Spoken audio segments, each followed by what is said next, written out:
Hey everyone! I decided not to talk much about the ending in my previous video for a few reasons.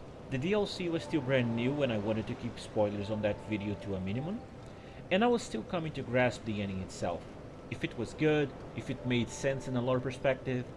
Now I think I'm ready to talk a bit more about it. But before we move forward, this video will contain massive spoilers, both for the DLC and for the main game as well. I'll go over a lot of details regarding the plot, the ending, the final boss, and a lot of everything in between. So here's your only warning to avoid watching beyond this point if you'd like to avoid spoilers. You have been warned, and I'll give you a few seconds to leave the video. So, as we're mostly aware by now, turns out Radahn is the final boss of the DLC. That might have caught some players by surprise, but it's explained at the end that Miquella vowed to have him as his consort once he ascended to godhood. We also know that Radahn was aware of this vow, based on Malenia's final words to him, just before she went all Scarlet Aeoni on his back.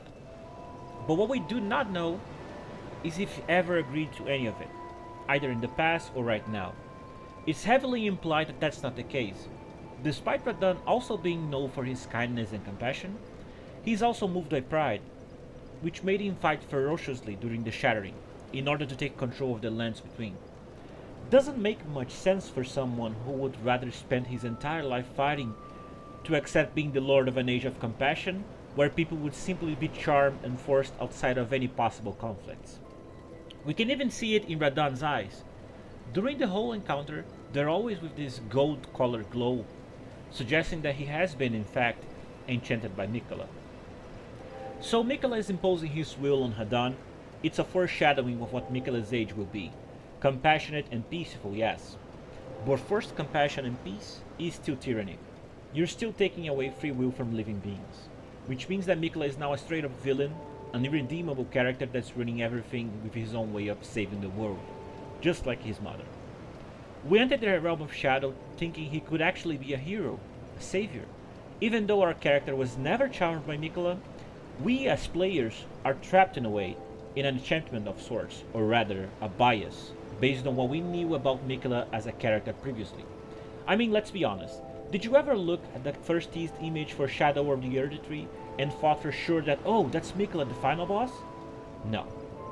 So that enchantment gradually breaks, the more we find out about his deeds, and the more we learn about other NPC questlines.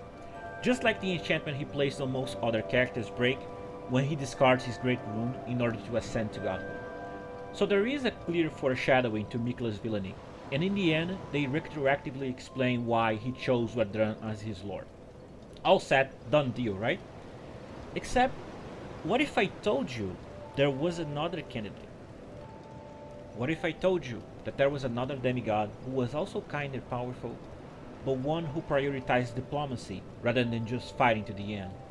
Which, if you think about it, kinda fits better with Miquella's ideals. What if I told you that this demigod was so powerful that they were able to tame dragons, and also had his own legion of followers and soldiers, just like Radahn? What if I told you that there are many in-game connections between this demigod and Miquella, many more connections than Radahn and Miquella actually? Well, yeah, of course, I am talking about Godwyn. I honestly think that Godwyn would make a lot of sense to serve as a lord under Miquella. And I actually believe Miquella intended for that to be the case as well. Think about it. He's a fundamentalist of the Golden Order, same as Miquella used to be. There are plenty of references between Miquella and Godwyn around the main game. And he would have been a perfect vessel in a way. He's also very kind and someone who wants to prioritize peace, but he was also strong enough to be able to beat the mightiest dragons in combat, only to accept their surrender and eventually gain their loyalty through his wisdom. And the reason why I believe Miquella thought the same is the fact that he tried many times to help Godwyn. In fact, he's quite dedicated to that goal in a way. If you look at Castle Sol, it's heavily implied that he tried his best to cause an eclipse, which would apparently help his brother die a true death. You can see a similar vow on the sword Golden Epitaph. And of course, you can see many Death Knights all around the Realm of Shadow, which could be there because the Realm of Shadow is, after all, where all manner of that end up from pretty much anywhere. But what if they were there because they were a part of Miquella's plot to attempt to revive Godwyn in order for him to be his Lord Consort. After all, you don't see them in the main game, not even in the places where Godwyn's presence is the most predominant, like on Deeproot Depths or Catacombs or on the bottom of Stormveil Castle. As a newborn god, would it be that impossible for Miquella to grant life to Godwyn again and have him reborn in Mohg's body? I mean, if he did so with Radahn, why didn't he do it with Godwyn? Well, there's an issue.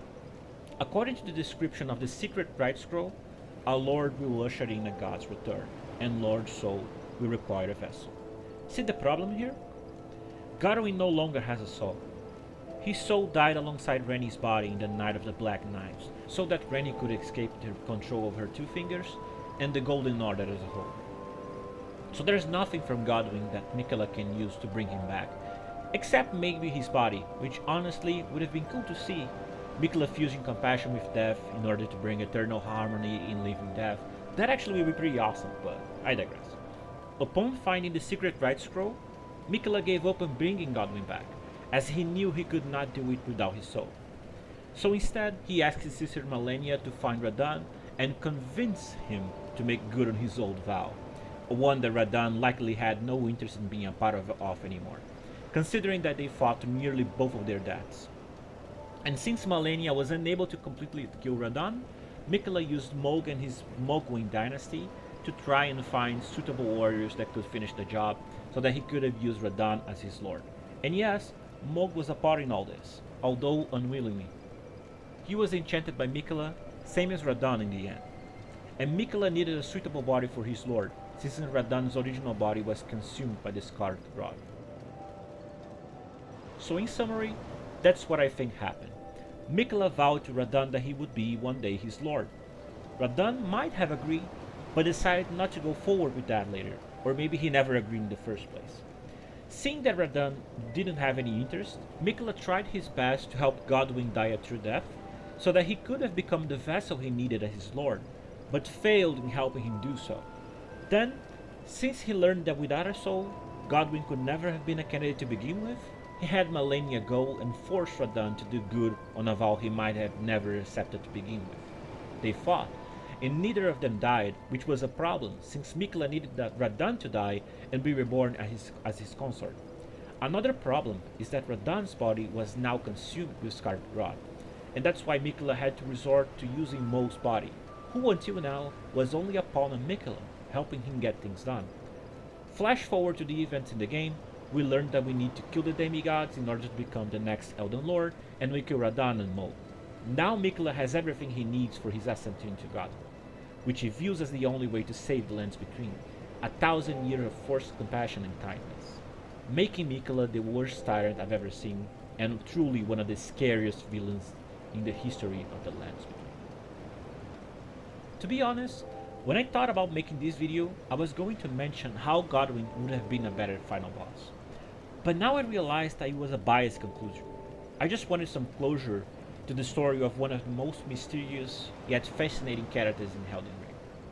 And I also thought that Radahn showing up as a final boss was just a bit too sudden, even if it makes sense. Could they have designed the story in a way to make it possible? Maybe, but they didn't. And now that I've thought everything through, I'm okay with that. Maybe nothingness fits Godwyn's ending, considering that he has been half dead and forgotten for a while now. And I prefer to work with what we have rather than what could have been done. The ending, while sudden, was pretty good. I'm certain the lore people, who know a lot more than me in that aspect, will eventually find ties that further connect Radahn and Miquella, and things will make more sense.